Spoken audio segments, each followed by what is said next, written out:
Welcome. I'm Lee Doherty Biddison. And I'm Carolyn Cumsty Fowler, and we are your co-hosts for the Johns Hopkins Medicine Office of Wellbeing's podcast, Vital Conversations, Influencing Workplace Wellbeing in Healthcare. We spend a lot of time thinking about how to influence workplace well-being in healthcare, and we're excited to share some of what we're learning. Thank you for joining us. Hello and welcome. This is Lee Doherty Biddison, Chief Wellness Officer for Johns Hopkins Medicine. I'm your host for Vital Conversations, and I'm excited to welcome today Dr. Manisha Loss, the Associate Chief Medical Information Officer for Johns Hopkins Medicine and Associate Professor of Dermatology at Johns Hopkins. Welcome, Manisha. It's great to be here, Lee. Thanks for having me. She also, I have the great pleasure of working with her on the EPIC Clinician Wellbeing Committee together and seeing what's happening there, which has been really fun. So today we're going to talk a little bit about what's happening in health IT and what's on the horizon for well-being amongst clinicians. So can you, as we sort of kick off, tell us a little bit about your role? Sure. So as you mentioned in the intro, I am a dermatologist at the institution and started my career on the side of clinical operations. So kind of grew up as a medical director and was involved in health informatics early on because I was here when the institution implemented EPIC, our favorite electronic medical record system.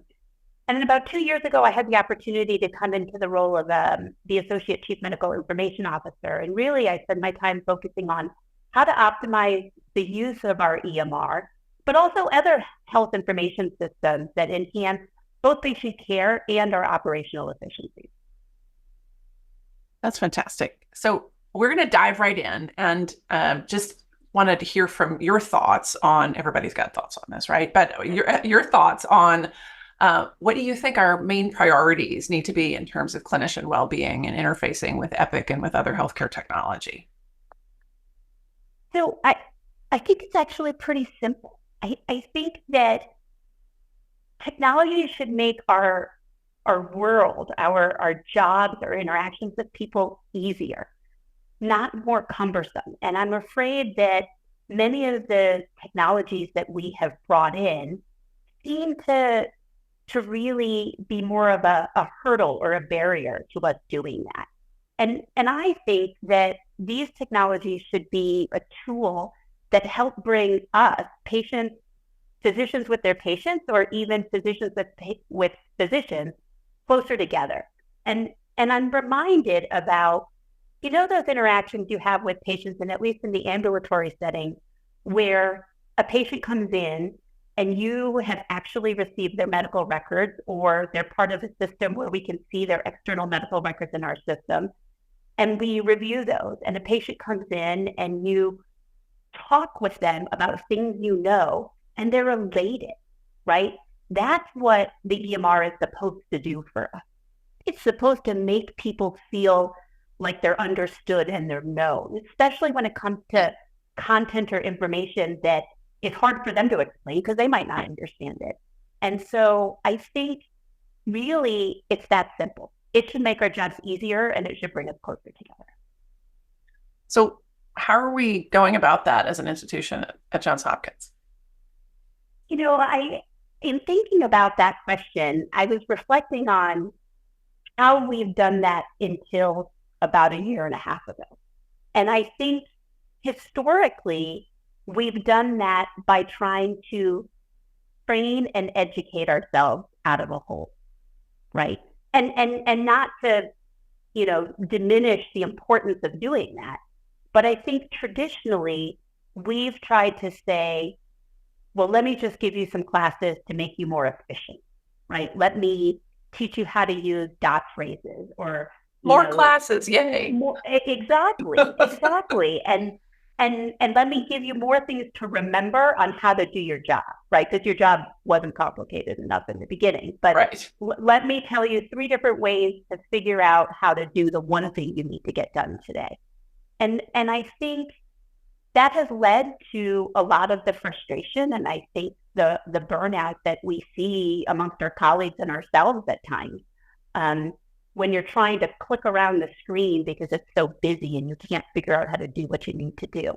And so I think traditionally we've tried to really hone in on what those pain points are and provide information to help educate, train our way out of that. I think about a year and a half ago, that mindset had to change. And that's the area I think that we're most excited about.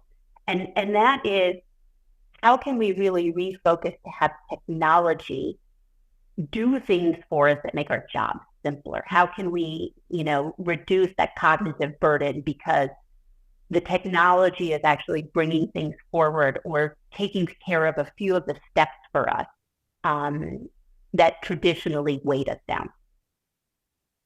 That's fantastic. I love it. Shifting from the here's something else you need, tacking on something else you need to try to do your job, to how do we as an organization simplify rather than adding. It's almost sort of a streamlining and taking away. I love that so much. Well, what tools are we talking about? What are you? Tell me more about what you're thinking specifically. Oh, there's so many. There's so many, and I think most of us probably remember around the holidays when we first heard about ChatGPT and these large language models were coming into everyday use.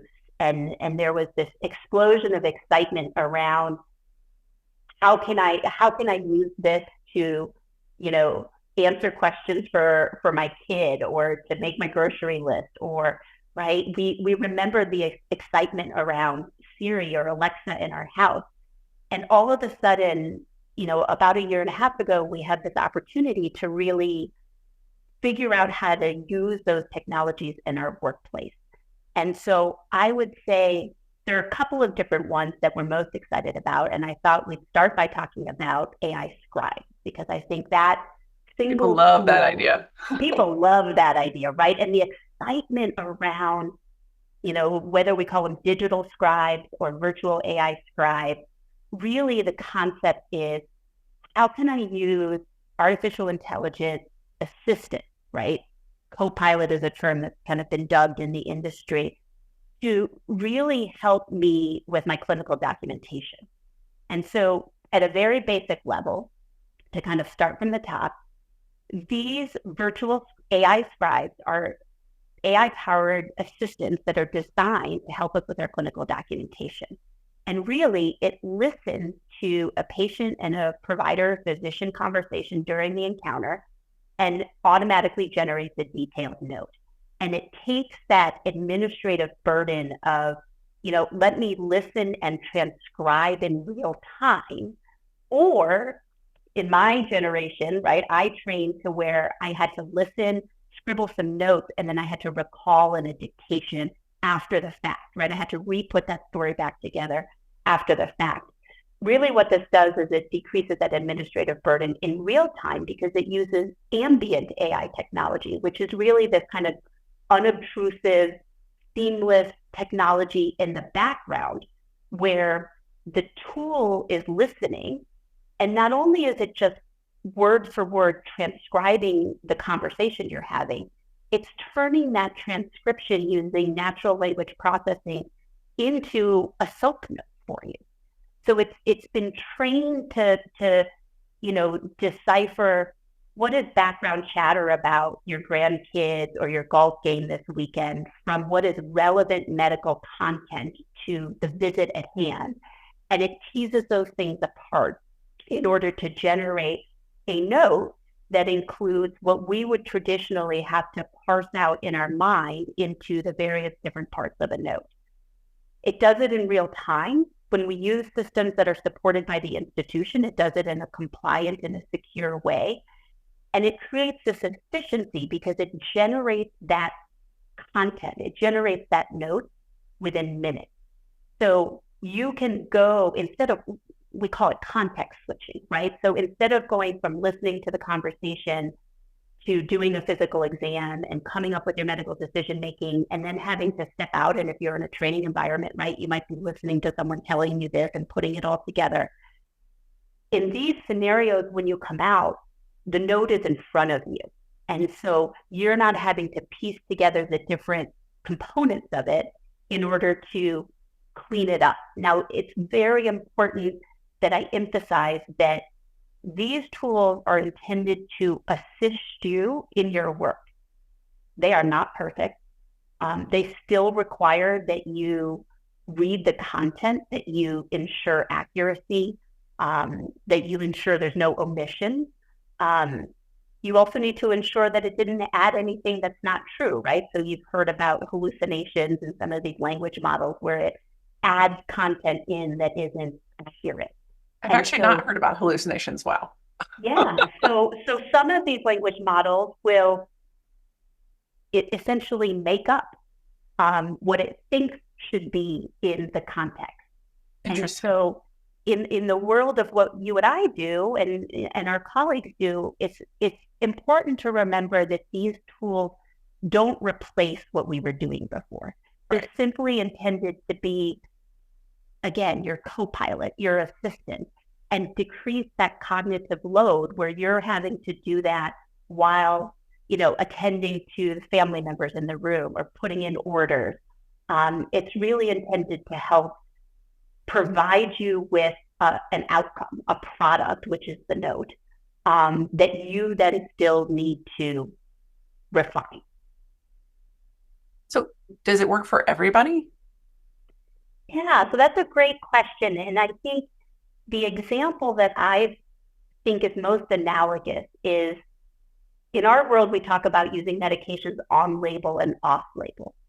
And all of these AI tools that we're exploring were created with a specific intent in mind, a label indication or use. When these models first came to the market, they were trained in primary care, in internal medicine, and actually adult internal medicine. And so in our mind, it works best in adult primary care.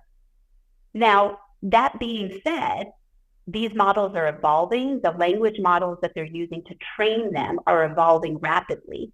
And we are finding that for parts of the medical exam or the visit, you can get this to work because it's just using language processing. Is it great at documenting when you do an in-office procedure or a bedside procedure or really physical exams, which are very unique to each specialty? I'll say it's not there yet. But we have found, and I can talk a little bit about how we rolled this out at Hopkins Medicine, that if we start with its labeled use, we get a better understanding of how it functions, of how effective, efficient it is, to then allow us to push the boundaries and limits to see if it can be useful to people outside of that original label or off-label use.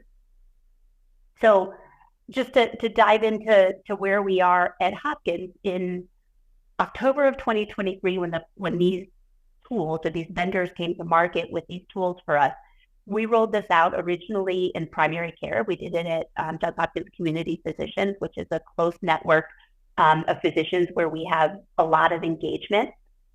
It was well received, and by January of 2024, we were able to expand the use of that particular vendor's tool. We wanted to test it outside of primary care. So we extended it to more primary care within the School of Medicine, but also then to specialists and surgeons, because we wanted to start getting feedback on whether or not we thought this would be a tool that could be broadly used at the enterprise. We then realized, at this point, if you Google virtual AI scribe, you will find there are probably at least 24 vendors in the marketplace. The landscape is growing rapidly.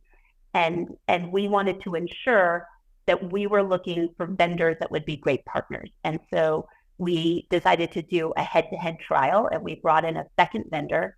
And at that point, what we were able to do were take the people that originally used the first product to market and shift them to the second product that came to market, so that we could get a sense of what are the true differences in these tools. Are they comparable to one another?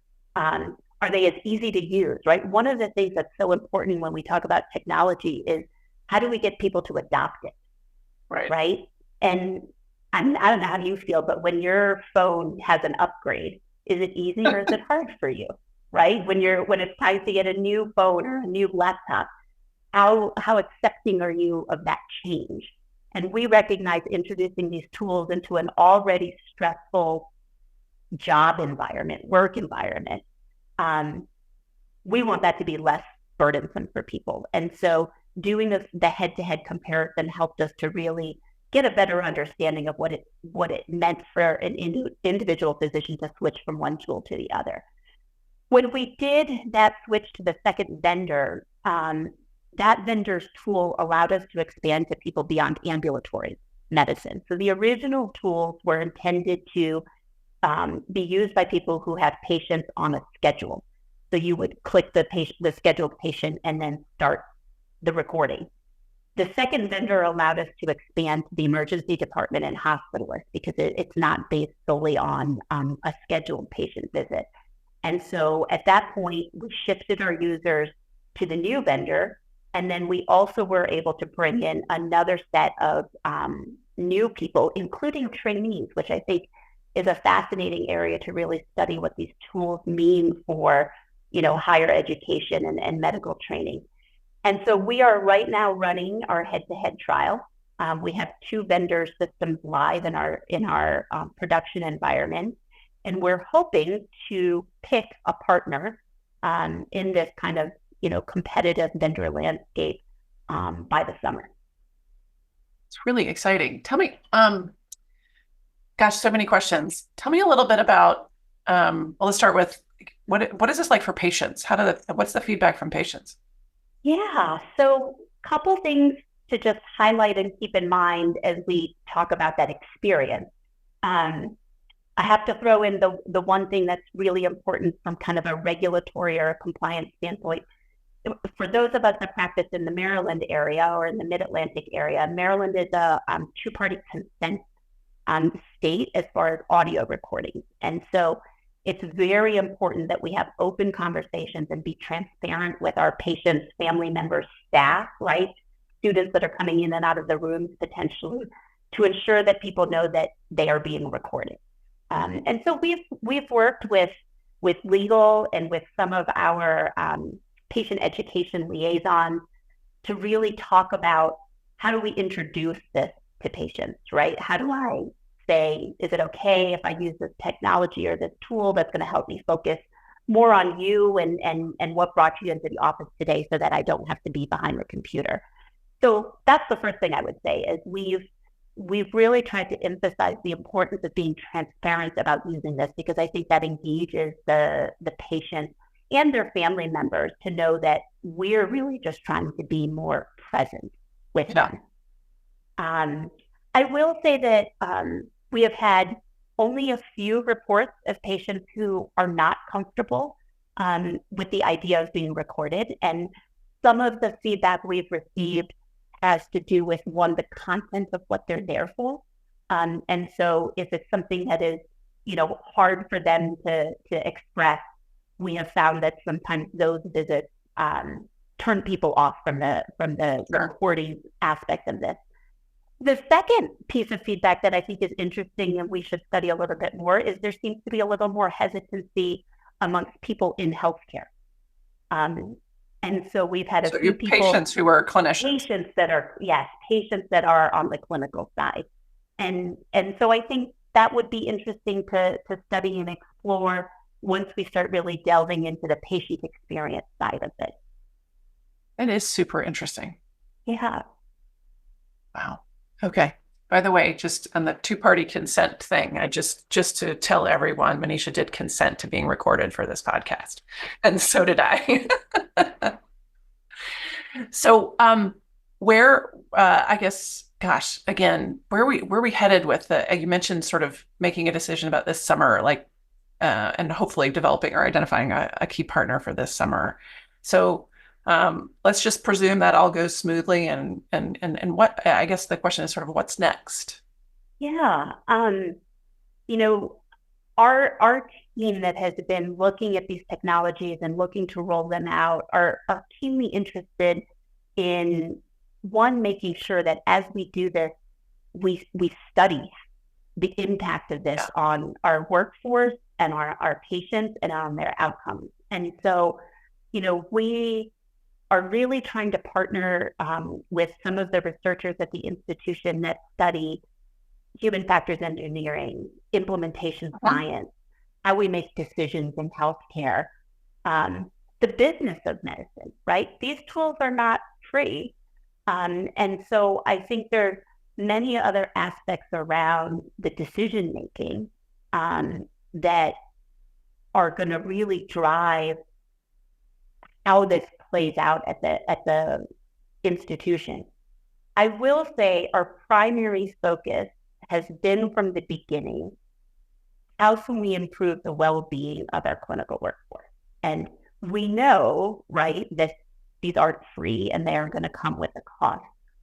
But if we can improve the experience of our clinicians, Right. and the joy of seeing patients come back, then we create a healthier environment, I think, for people to want to work and to stay here to work and to recruit people to come and work to take care of our community. So I think we started with this focus on wellness. We recognize that there are many other aspects that need to be looked at and studied as we bring in these tools. And so we're kind of in that phase right now where we're trying to socialize some of these, some of the initiatives or projects that we're bringing in. And then really the nitty gritty or the operational side of doing this is once we select a vendor or a partner in the marketplace is how do we want to roll this out to get it in the hands of people where it does improve their interactions, their well-being, the joy that probably originally brought them into medicine. And I think the tool isn't for everyone. And I think that's why the research component is so important because, as I mentioned, it's not free.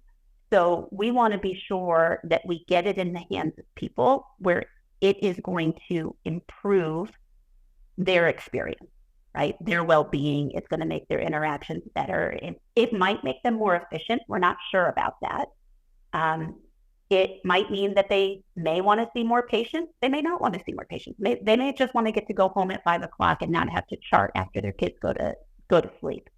But we want to be sure that we explore where it could be most beneficial. So our plan is once we find the right partner, that we start to talk using podcasts like this with the community about the fact that this tool is coming so people can start thinking about whether this is something they would want to, trial.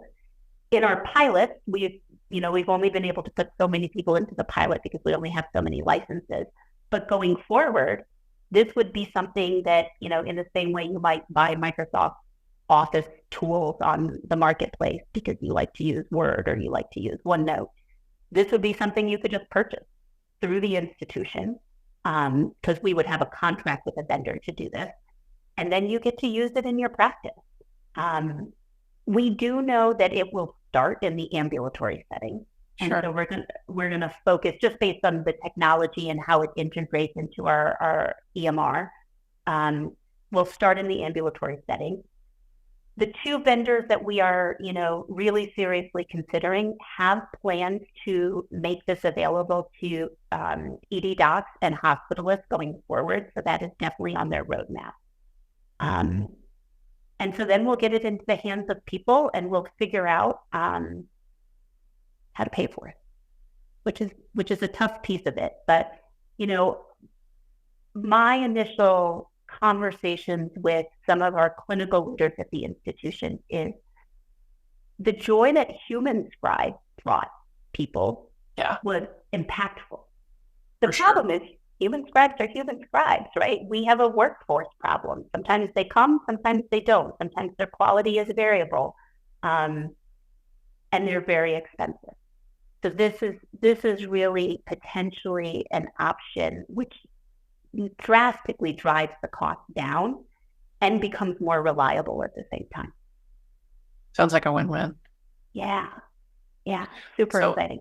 I could keep you talking all day, but I don't want to do that. But I do want to hear if there are any other sort of, we talked a lot about digital scribes. Are there other technologies that are, have come across your desk that you're excited about, as we sort of mature our process with digital scribes, that you're sort of thinking, "Ooh, I want to look at that next." Yeah, so there's a few that we're playing with right now that I think have some great potential.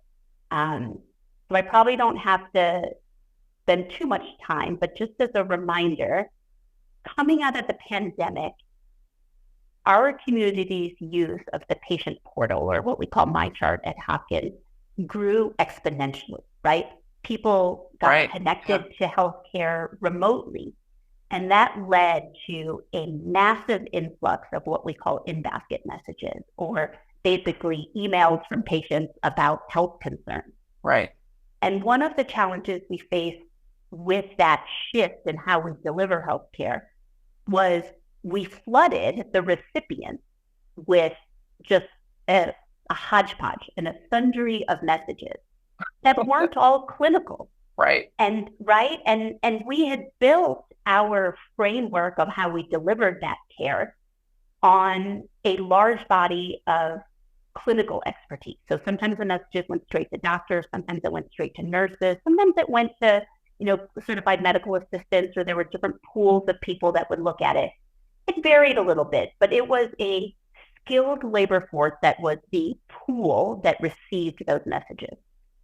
Well, we learned that those messages weren't always clinical. A good portion of them had to do with, I need a letter, I need to cancel my appointment, I need to reschedule my appointment, I lost my prescription, I just need it again, I dropped it in the toilet or something, right? And so some of those messages didn't require for example, RN to respond to it.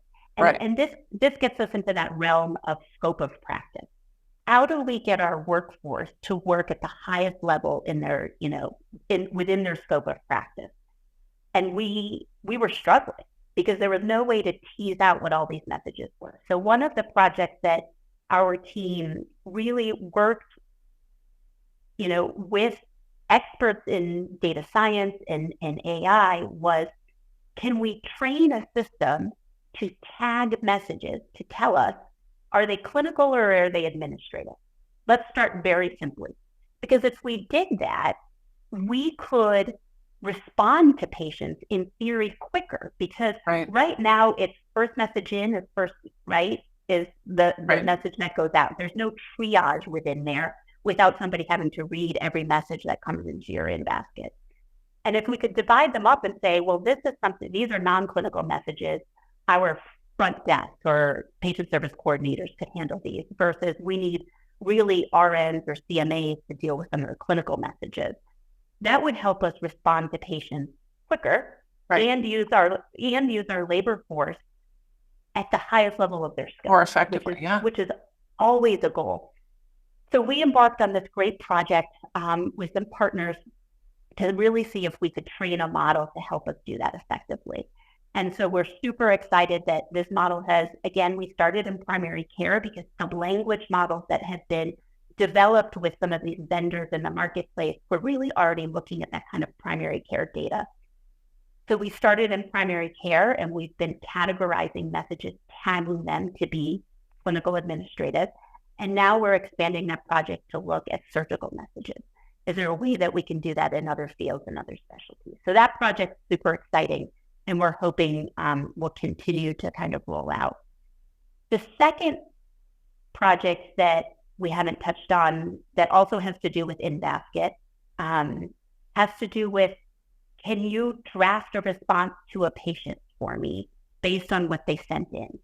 And, this project is fascinating because it makes us think about how much effort goes into when you get an email for you to generate the reply de novo versus if somebody primed the response for you.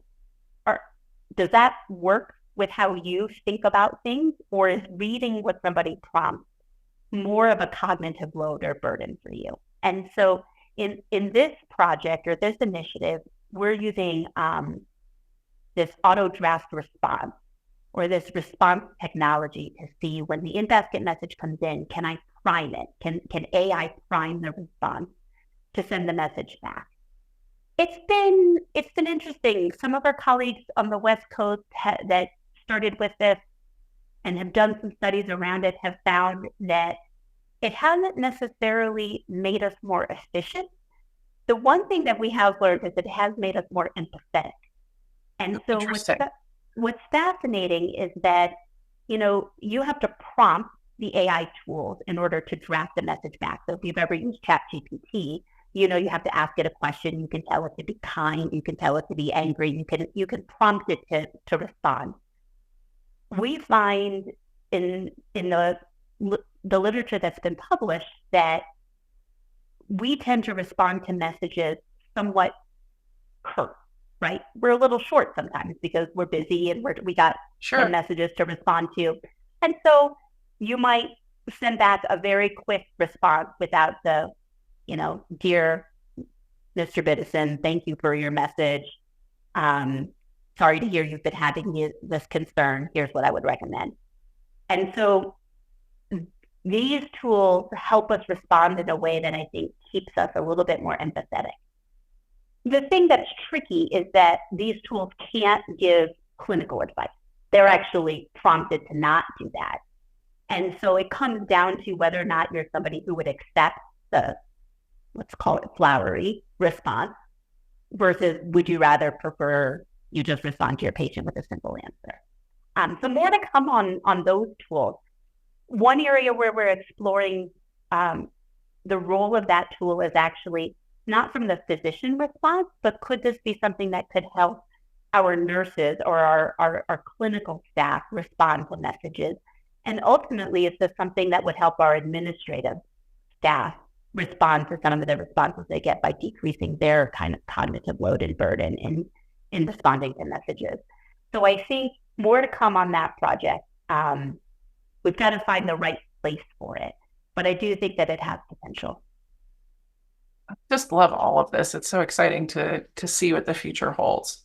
Well, Manisha, like I said, I could keep you talking all day, but I think it's time to wrap things up. But I do hope that we'll have an opportunity to reconnect as some of these things take further shape and hear more, because it's been such a pleasure to just hear about all of this today. So thank you so much. Thanks, Lee. So that's it for today. If you enjoyed what you heard, please share this podcast with a colleague. And as always, we welcome your feedback. If there are any topics you'd like to hear about, please email your ideas to us at owb@jhmi.edu.